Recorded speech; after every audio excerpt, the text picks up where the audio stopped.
Now another thing that we can do, because here is too it's too sharp, I can create another layer and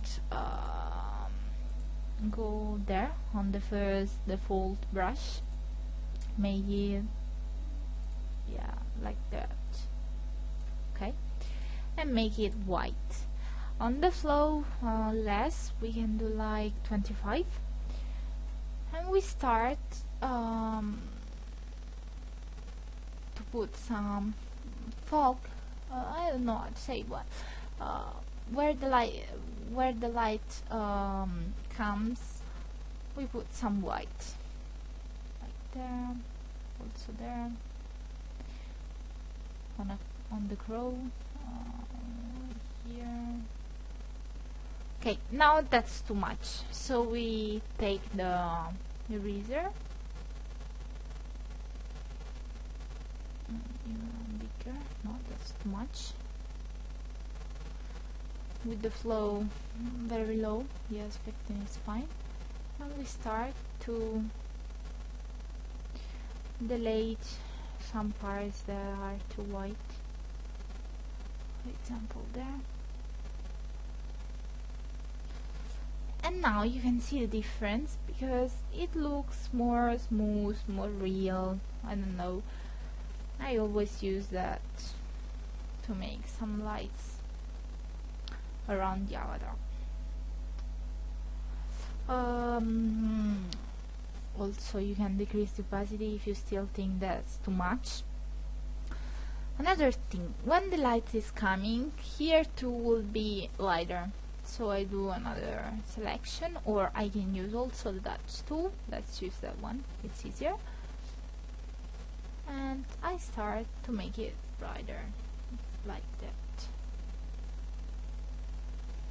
Here is turning black too, so I can go on the sponge tool, making it bigger, desaturate, and increasing like 40, and going over the blue parts that are too blue for us.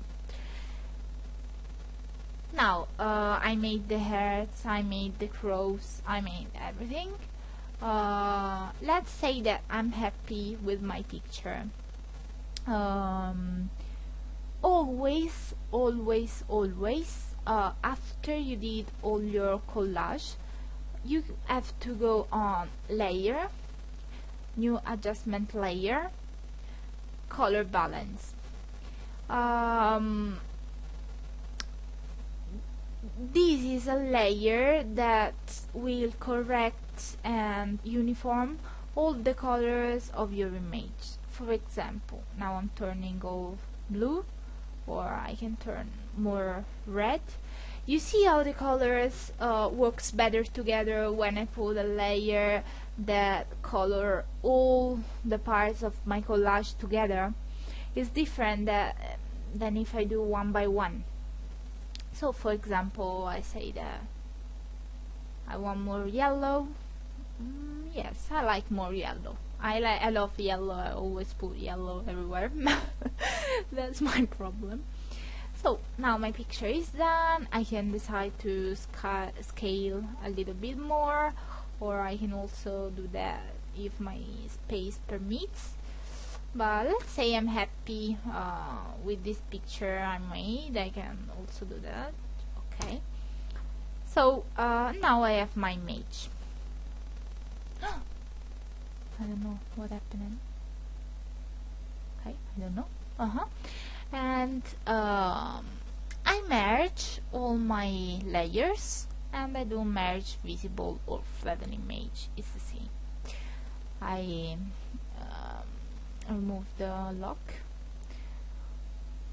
You have to do double click on the layer to remove the locker. And now with my image, I always do a blur at the sides of the image, because in my opinion it leads the attention on the avatar instead of on the details. So I do another round selection with 2050 pixels of feather, and I go on filter, blur, Gaussian blur. Oops, no, sorry, you have to invert selection, filter, blur, Gaussian blur, and it will blur the sides of my image more or less. Well, that's up to you, but I think not too much. This can be fine, I think, yeah. Also, with the same selection, I can decide to make the sides more dark. So, for example, I can decrease the brightness or increase the contrast. And I can do also an image adjustment, use saturation, decrease the saturation. I mean, I can play with the edges of the image. Then I can invert again the selection, and I can make more bright the center part of the selection, like that. And you are almost done with your picture. You can do the last touches. I don't know, like making the crow more light. I say, okay, here I can see the hand corner, so I make it darker. Then I can go here and I say, okay, fine, I want to do a shadow around the chain of the outer, so I make a selection with the pen tool, like I explained it in the other tutorial. I will link this too. Now I'm making it fast. I'm going to fill in a new layer with black. Then I take the eraser and I just erase some parts, so then I can fix it a bit with the smudge tool here too, because it's a line. Okay, and I've done my shadows, and that's it basically, because it works like that. The more you want to add, the more things you will put on layers, but it's always the same. I mean, you make shadows, you make lights, you make sure the colors are not different between the avatar, the background, and the details. That's it, I think. I mean, it needs really a lot of practice, but it's possible to do. It's not impossible.